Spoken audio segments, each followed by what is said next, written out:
Hey guys, it's Rainbow back here to continue my Survivor Series reviews, and here I'm going to review Survivor Series 1993.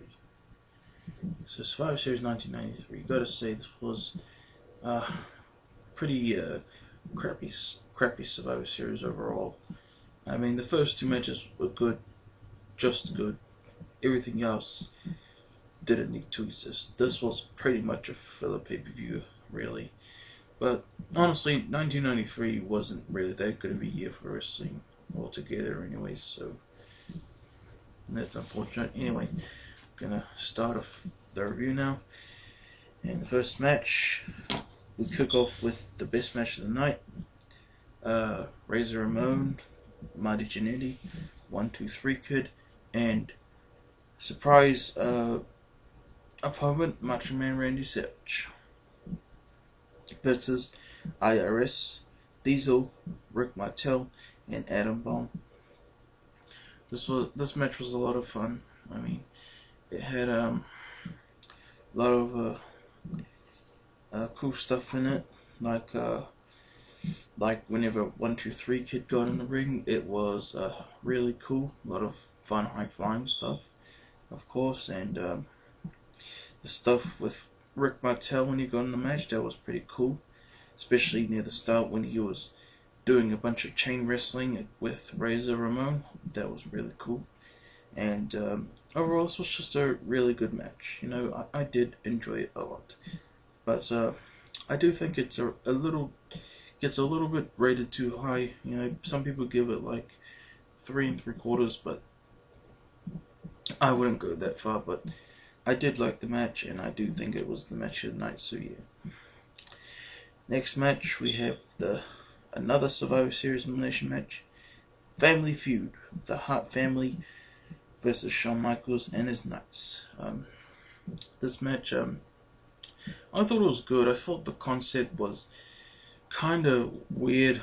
It felt like they were just scraping the bottom of the barrel when they were thinking of ideas for this match, like Shawn Michaels and his Knights. I mean, why? Just why? And you know, the colors of the Knights per se, you know, were just weird. Yeah, but this was a good match, of course. Whenever this was pretty much carried by the Hart family. They did a lot of awesome technical stuff with each other, and you know, got to give credit to Shawn Michaels. At the end, he was just kicking out of everything. He was the last member of his team, and he pretty much just quit. He ran backstage after the Harts were beating the crap out of him. So yeah, the Hart family won this match, ending the countout. So yes, another good match, but that's where it all ends here. Okay, then we got the next match, Smoky Mountain Tag Team Championship match. The Rock and Roll Express defending against the Heavenly Bodies. I didn't really care for this match at all, guys. I just, I mean, you had I can't even tell who was which, you know. I don't know any of these wrestlers, and I don't care who they are either. So, that's probably why I didn't know who they were, but this had some okay stuff. And, we had new tag team champs,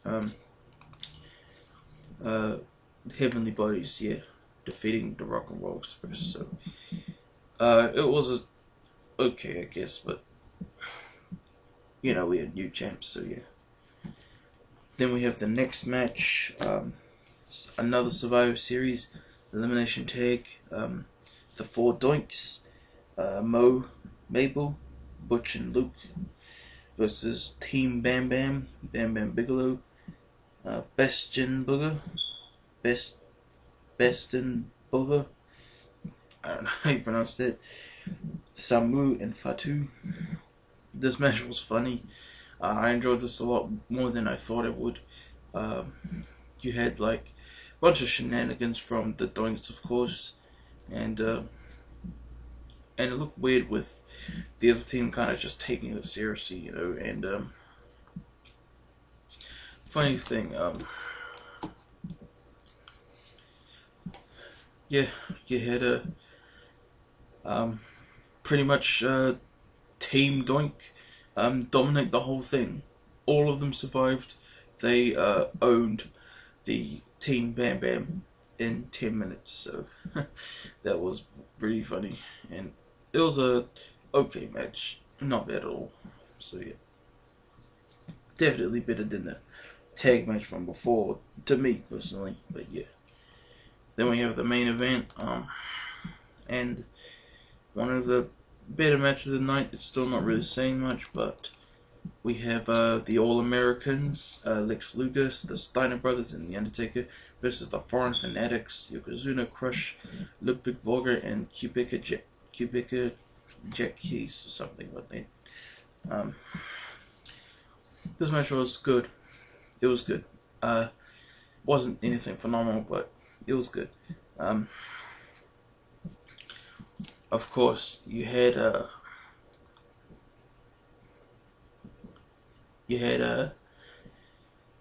Rick get eliminated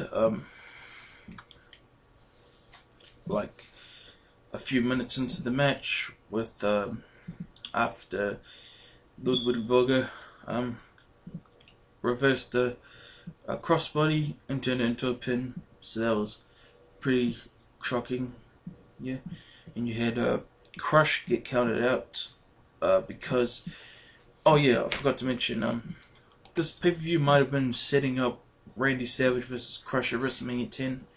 I mean, you had Randy Savage earlier in the opening match oh no, not Randy Savage, Crush earlier in the pay-per-view come to beat up Randy Savage, and then later on here you had Randy Savage come out to beat up Crush, so he got counted out as a result, dumbass.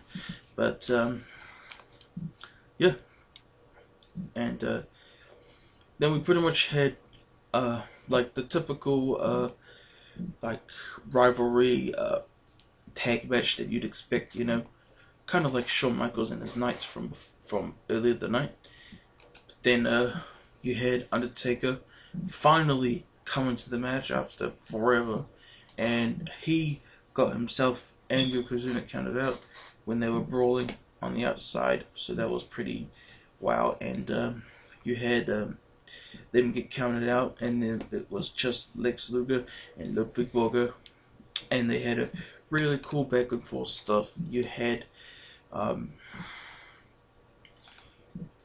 Lex just beating up Ludwig Borger. He kept kicking out of everything, but Lex wouldn't give up, of course, so he ended up smashing up Ludwig with a flying elbow type move, pins him 1, 2, 3, wins the main event of Survivor Series 1993 in a pretty good match, but not too great. So yeah, and oh yeah, and after the match, just like 1992, we had Santa Claus come out, celebrate with the winner. That was awesome. I love it. I love Christmas related stuff, so that was pretty cool for me personally to see. So yeah, so that was my review of Survivor Series 1993, guys. I hope you enjoyed. Please like, comment, subscribe, and I will see you all later. Peace.